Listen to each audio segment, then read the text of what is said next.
तमाम तारीफ़ रब्बुल आलमीन के लिए जो सारे जहान का परवरदिगार मालिकुल मुल्क बादशाह है, जो हमारा मालिक अल्लाह है, उसका कोई शरीक नहीं है। वो वहदहु ला शरीक है, अकेला है, यकता है। यकता यानी कि उसका शरीक हमसाया कोई नहीं है, वो अकेला है, वो तन्हा है। उसी की इबादत करो, उसी की तरफ चलो, वही हमारी ज़िंदगी की कामयाबी का शार है, वही हमारी ज़िंदगी की कामयाबी है। उसी की मानो, उसी की तरफ चलो। अल्लाह ताला हमेशा अपने बंदों पर रहम करने वाला है। कभी भी अल्लाह को किसी बंदे को अज़ाब देकर कुछ नहीं मिलेगा, क्योंकि अल्लाह की मिसाल हम सब जानते हैं कि अल्लाह ने मिसाल भी दी तो माओं की कि मैं 70 माओं से ज़्यादा मोहब्बत करने वाला हूँ। लेकिन जब माँ गुस्से में आ जाती है, अपने बच्चे को मारती है, तो ऐसा नहीं कि वो उस पर जुल्म कर रही है, ये क्या है, तंबी के तौर पर उसकी डांट डपट होती है। तो जो माओं की मिसाल देता है वो रब हमारा अल्लाह रब्बुल आलमीन 70 माओं से ज़्यादा मोहब्बत करने वाला है। वो अपने बंदे पर को अज़ाब देकर उसे क्या मिलेगा? अल्लाह तो रहमान है, रहीम है। कुरान की इब्तिदा होती है तो अर्रहमान रहीम से होती है। बिस्मिल्लाहिर्रहमानिर्रहीम की शुरू अल्लाह के नाम से जो बड़ा मेहरबान है।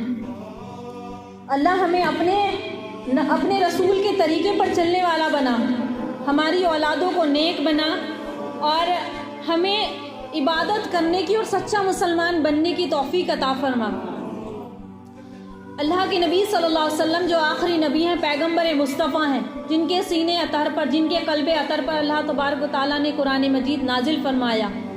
अल्लाह के नबी की उम्मत मोहम्मदिया हर तरह के फ़ज़ाइल और कमालात में तमाम उम्मतों से अफजल है। इसको अफजल उम्मत कहा गया, इसको अफजल उम्मत कहा गया, क्योंकि जब इसके इल्म और फजल का मुकाबला दूसरी उम्मतों से किया जाएगा या दूसरी उम्मतों से करेंगे तो इस इल्म और फजल की बरतरी आफ्ताब निस्फ़ नहर की तरह रोशन नज़र आएंगे। जबकि इसकी इबादत और रियाज़त और दीनदारी का मुआवना अगर दूसरी उम्मतों से करे तो भी ये उम्मत सबसे आला और अफजल नज़र आएगी। उम्मत मोहम्मदिया तमाम उम्मतों में सबसे ज़्यादा इबादत गुजार दीनदार है, जबकि उसकी सुजात और बहादुरी और अल्लाह की खातिर जिहाद करने की राह में तकालीफ बर्दाश्त करने का अगर मुआवना किया जाए, अगर हम देखें तो भी उम्मत मोहम्मदिया के कमालात बेशुमार हैं। उम्मत मोहम्मदिया सब उम्मतों में सबसे ज़्यादा सुजा और बहादुरी की मिसालें कायम हैं। ये फ़याज़ और करीमुल नफ्स नज़र आएगी, यानी कि इसी उम्मत का सबसे ज़्यादा मकाम इसी उम्मत का नज़र आएगा। ये महज दावा नहीं बल्कि हकीकत है। आज तक किसी उम्मत में सैयदना सिद्दीक़ अकबर रज़ी अल्लाह ताला शुजा का लक़ब किसी को नहीं मिला। हज़रत सैयदना फ़ारूक आज़म जैसा आदिल बादशाह, सैयदना उस्मान गनी जैसा नरम मिजाज बादशाह और सैयदना अली रज़ी अल्लाह ताला अन्हु जैसे कवि और अमीन जैसे हुक्मरान अभी तक पैदा नहीं हुए, और ना ही किसी मिल्लत में हज़रत उमर बिन अब्दुल अज़ीज़ जैसे जाहिद और सैयदना अली बिन हुसैन हाशमी जैसे आबिद पैदा हुए हैं। अगर हमसे पूछे कि हम मुसलमान हैं और हम कौन है कि हम मुसलमान हैं, तो हमारे मुतालिक मुल्क शाम से पूछो कि हम कैसे थे, हमारे मुतालिक मुल्क शाम से पूछो, इसके बागात से पूछो, इराक और उसके नखलिस्तानों से पूछो, मिस्र और उसकी दीवारों से पूछो, अल जज़ाइर और उसके जंगलात से पूछो, अफ्रीका के रेगिस्तानों और वीरान जंगलों से पूछो कि हम कौन हैं, कि वो गवाही देंगे कि मुसलमान कैसे थे। वो गवाही देंगे कि अल्लाह के हबीब के सहाबी, अल्लाह के हबीब के सच्चे उम्मती कैसे थे, उन्होंने दीन का परचम कैसे लहराया। उन सबके पास हमारी सुजात और बसालत और ईसार और कुर्बानी और उलूम और फ़नून की अदालत शराफत की खबरें उनके पास हैं। हम मुसलमान हैं, हमारे सिवा कौन था जिसने शराफत के बागों को अपने खून से सींचा? बताओ हमारे अलावा किसने सुजात और बसालत के गुलिस्तां को मुज़य्यन किया? भला दुनिया ने हमसे ज़्यादा कोई शरीफुल नबील और मेहरबान शफीकुल आला अफजल कहीं नहीं देखा होगा। हमने जहालत के अंधेरों में हिदायत की शम्मा रोशन करके लोगों को बताया कि राह हिदायत ये है। हमने अंधेरों में हिदायत के शम्मे रोशन करके लोगों को बताया कि असल हिदायत ये है, यानी कि दीन हक़ मुहम्मदी है।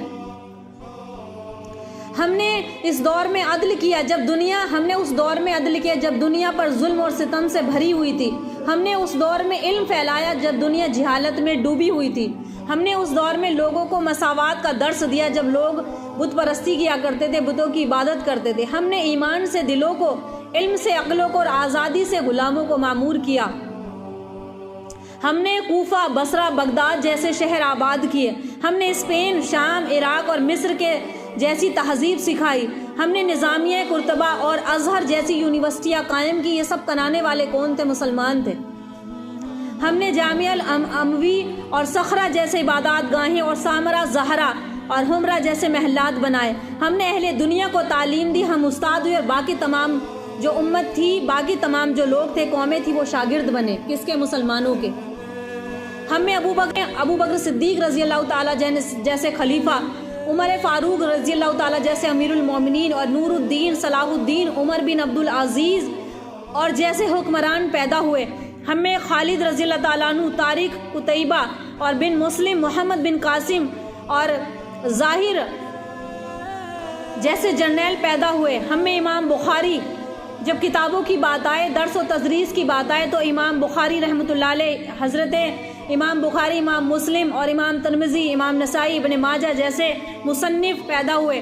طبری اور ابن تیمیہ اور ابن قیم، ابن حزم اور ابن خلدون جیسے عالم پیدا ہوئے۔ ہم میں امام غزالی، ابن رشد اور ابن سینا رازی جیسے فلسفی پیدا ہوئے۔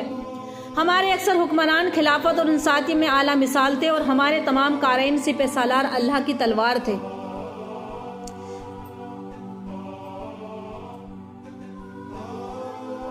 تو کہنے کا مقصد ہے، ہماری اگر تاریخ پڑھی جائے مسلمانوں کی تو سب میں اعلیٰ درجے کے مقام ہیں، جنہوں نے اپنے گھروں کو نہیں دیکھا، انصاف قائم کیا اور ریگستان میں جا کر، جنگلوں میں جا کر انہوں نے دین کو زندہ فرمایا۔ کون سے دین کو؟ دین محمدی کو۔ آج ہم اپنے گھروں میں زندہ نہیں کر پا رہے۔ ان افریقہ کے پہاڑوں سے